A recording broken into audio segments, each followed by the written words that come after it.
let's take a look now at offer documents from the perspective of receiving an offer as the listing agent. First, if the lead-based paint disclosure was provided and posted on the listing as is best practice, and you do not receive a copy of this disclosure back from the buyer's agent, then it is best practice to immediately follow up with the buyer's agent to determine what the status of lead-based paint disclosure is. You should have it. Make sure that you understand if they have marked whether or not the buyer is requesting the 10 days to review or is waiving that opportunity, so that you can help your sellers understand whether or not additional testing will be being done on the property during the due diligence period. Review all of the terms of the offer. Make sure that the inclusions match what was posted on the MLS unless otherwise negotiated with the buyer and the seller prior to this offer being put in or as part of the process.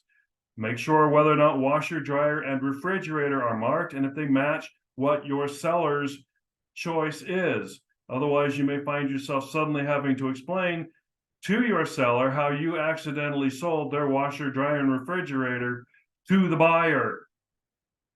Make sure exclusions match. Check the math. Make sure the math lines up properly. Make sure you understand when the buyer anticipates taking possession and if it matches or exceeds what was on the listing or what may have been agreed to in negotiations prior to the offer being written. Make sure your special assessments are marked properly. Do you understand if your seller is going to be held liable for any of the special assessments or HOA transfer fees? With HOA transfer fees representing a seller, make sure you understand if the seller can pay those under the HOA's existing rules. Make sure the agency is filled out correctly. Make sure you understand the status of due diligence and appraisal. Make sure you understand if there are addenda, and if there are, that all of the addenda are there. If they marked FHA VA loan addendum and addendum number, all of the addenda are there. Make sure you understand what the status of a home warranty is.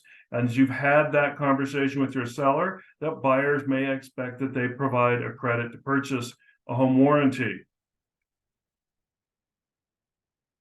Make sure you have all of the dates, understanding that if it's X number of dates after acceptance, that your seller understands what acceptance means.